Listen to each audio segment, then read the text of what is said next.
Hey, so in this video we're going to be working on scales, and we'll be working specifically on 3 different types of scales and why they're important. So you may have noticed that the camera's at an interesting angle this time. That's because this way it's a lot easier to see, well, at least marginally easier to see what I'm doing as far as fingering on my violin. So.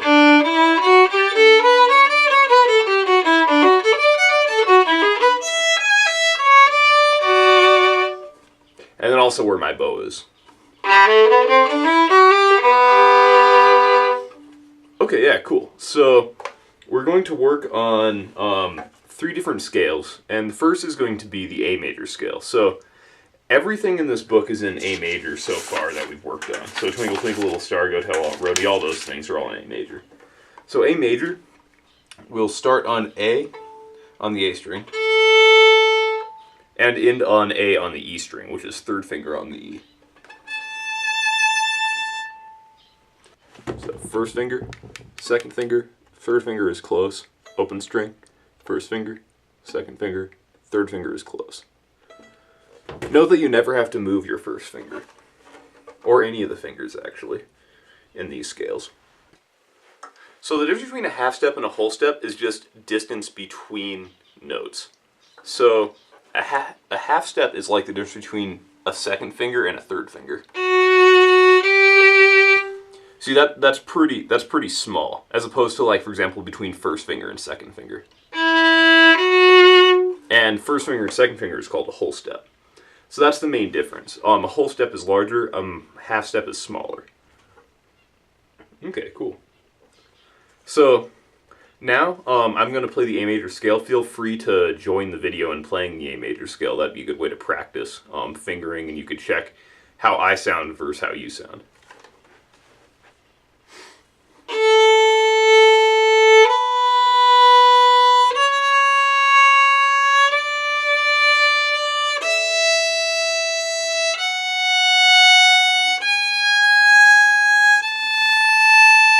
And now I'll go down.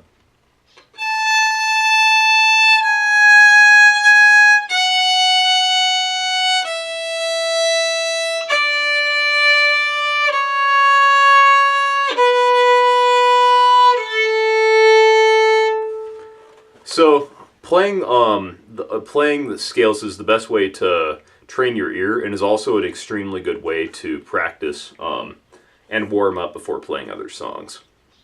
So, like, I always start off with a scale before I play one of my pieces. So the A major scale, D major scale, and G major scale are the same fingering. They just start on different strings. So, like, for example, the D major scale is one that you know pretty well if you have gone through the Music Fundamentals book. And it's the same fingering. Whole step, half step, whole step, whole step, whole step, half step. So, and then if you want a more like visual representation, 1st finger is whole step, 2nd finger is whole step, 3rd finger is half step, open string, 1st finger is whole step, 2nd finger is whole step, 3rd finger is half step. So now we're going to try the D major scale, and the D major scale is the exact same fingering, except it starts on the D string and ends on the A string. So we'll be going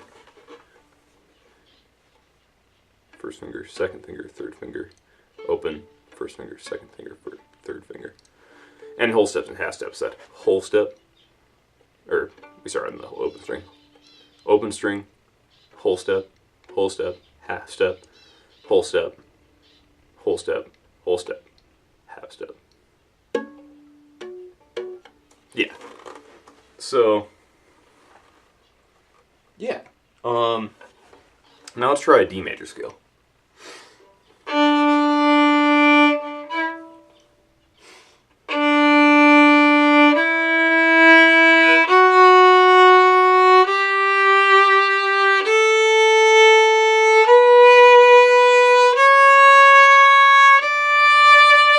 Now going back down.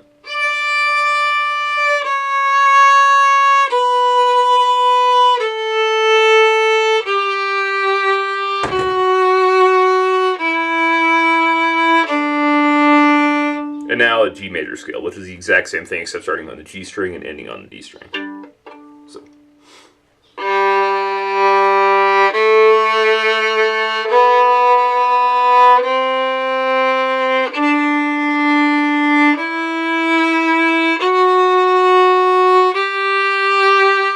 And going back down.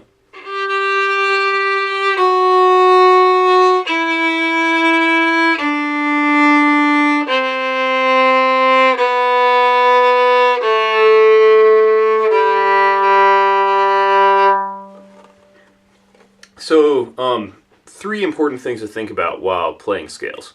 First of all, fingering. That's the most important part in a scale. Second of all, where the bow is. So make sure it's not too close to the frog or else it will sound really scratchy. But not too far away or else it will sound really, really wispy. But right in the middle.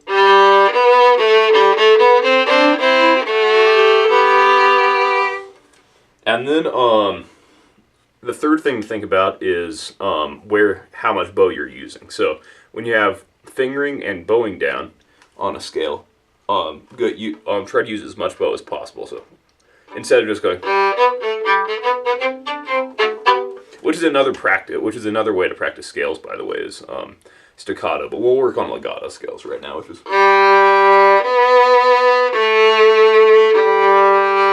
really long bow strokes. So I already played through all the Twinkle Twinkle Little Star variations last time, so I'm not going to play through all those again. If you want to have a practice track for that, just go back to the last video and you can play along with that. As far as this goes, continue working on this and then get your bow really strong. And then kind of to wrap up the scales talk. The reason why scales are important is that a lot of different songs are in different key signatures, and a key signature is what notes are sharped and flatted, which essentially means where do the notes go on the fingerboard. So, on all these songs, you'll notice that we're up on the A and E. We haven't encountered anything too weird yet, but know that if you that the notes below the A string are going to be different from they are in the D major scale or G major scale. We don't have to really worry about the differences between different key signatures right now. Just know that there are different key signatures and that it's important to know which key signature you're in. So, once again, I talk a lot about scales and arpeggios in the last one.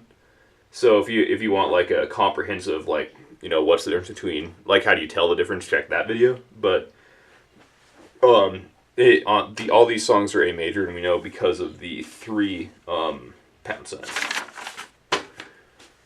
So let's work on lightly row this time, and we'll so this one is going to be kind of a trying to think of the word, kind of a flowing song. So it's not going to be really harsh, but rather really flowing, because it's about water, and I like playing it flowing. So.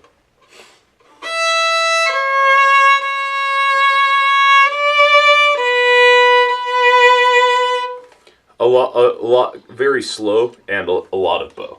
So, see, things to watch out for on this one will be changing between strings, because there's a lot of jumping between A and E's. That type of stuff. And then also making sure that third finger is lower in the, making sure that third finger is by second finger is in the right position. Cool, so 1, 2, 3, 4.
Okay, cool.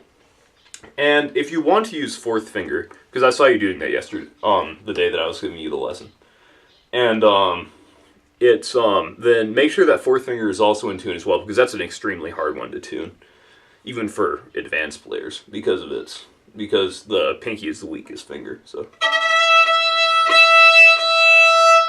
the easiest way to tune the fourth string is just to check the string by it. So since E and fourth finger are the exact same note, you can just go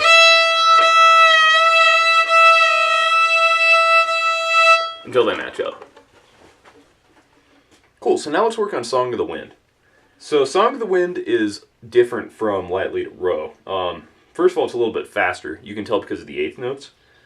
And then, well, the eighth notes don't technically mean it's going to be faster, but it just kind of gives it a more flowing feel because there are eighth notes. So you can take shorter bow strokes with this one, just because that way it will feel a little bit faster and a little bit more lively. So instead of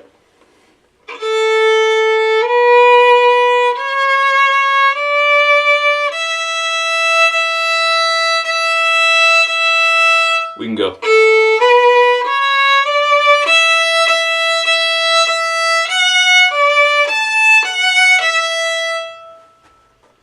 And then as far as this song goes, the difficulty is going to be on the different types of notes. So make sure that whenever we hit a rest, you count 1, rest, 1, rest. So the rest is a full beat.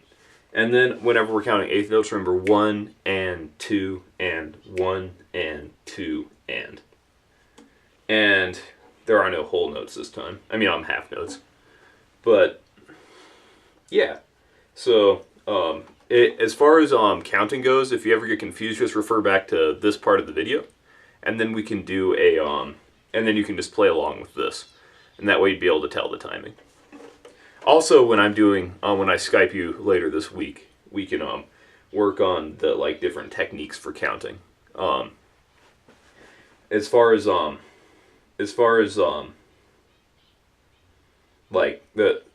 right now it's just good to subdivide everything. So 1 and 2 and 1 and 2 and throughout this entire song.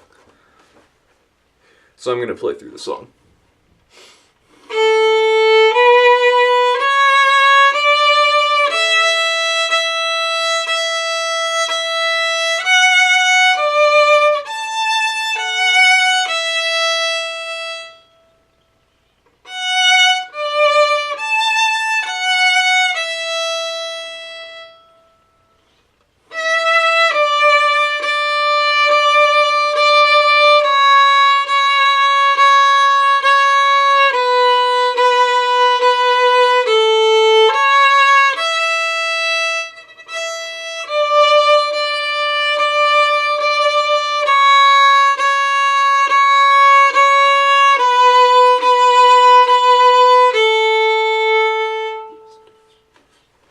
And then it repeats again. So now let's work on Go Tell Aunt Rhody. So this is I would say that this is probably one of the most difficult ones here. And the reason why is because we not only have quarter notes and eighth notes like we did in Song of the Wind, but we also have whole half notes. So that gives us 3 different types of notes to count. On the upside, there's no rest. So for that reason, counting becomes a little bit less hard because there are no spaces. Yet we still have to be counting through this entire thing, so we can make sure that the whole notes and eighth notes and half notes are all correct. Or sorry, quarter notes, eighth notes, and half notes. So you may have noticed that we go up on the E string here. So the note on the E string, let's see, I'll put it like a little thing in the video like that shows, but the note on the E string that that we see on this one is just an F sharp. So that's just a first finger on the E. So we'll go. It's the one that's directly above the E. So open string is one of the places it appears in this song, and also And those are measures 1, 2, 3, 4, 5, 6, 7, and measure 9. So I'm going to play through Go Tell Aunt Rhody. So now I'm going to play through Go Tell Aunt Rhody.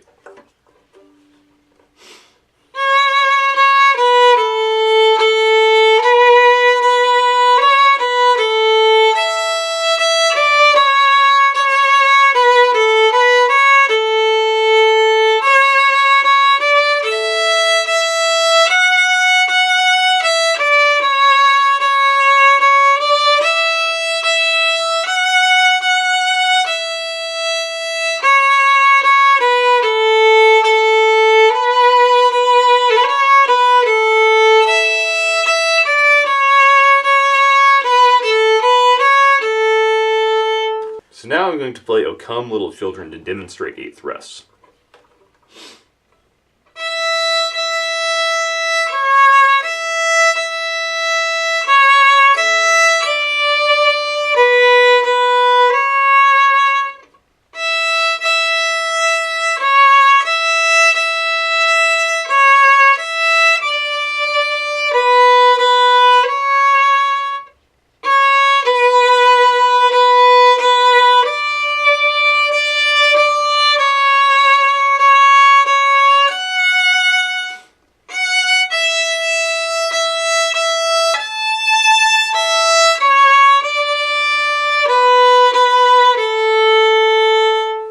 Then it repeats. So something that we hadn't dealt with yet, that we're dealing with in this song, is more notes on the E string. So, along with the F, which appears, if you count from the end, 1, 2, 3, 4, 5 measures, you'll see that F. It's on the measure with the eighth rest. And then 2 measures after that, so 3 measures before the end, you'll see a note that's in the air quite a ways, and that one is 3rd finger on the E string. We don't hit 2nd finger on the E string in any of these, I don't think, for some reason. Don't know why. A quick refresher on how to hold the violin and about form. Remember the karate chop move is a good way to remember how to hold the violin. And then fingers come down like hammers onto the instrument. So you use almost the tip of your finger. Not the side. I can't even do that. But,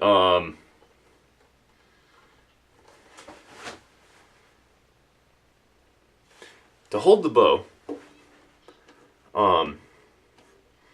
make sure your posture looks like this. Very similar.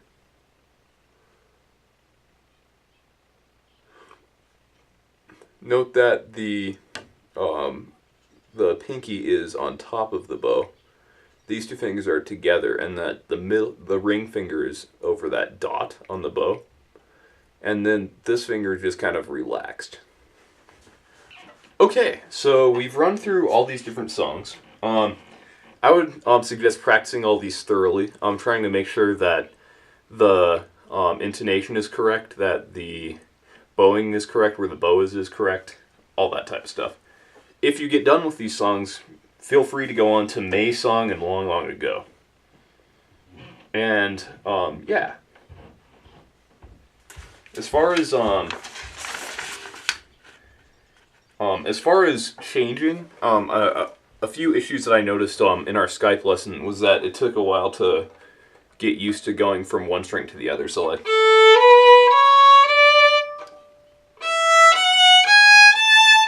don't worry about that. That will just after a little bit of practice, that will eventually kind of fade away. As far as and then also remember to make sure that your that your finger position is firmly planted. One thing that should never happen is after your first finger is down, it should not move and your thumb should not move. In fact, your thumb should be right across from your first finger at all times, like that.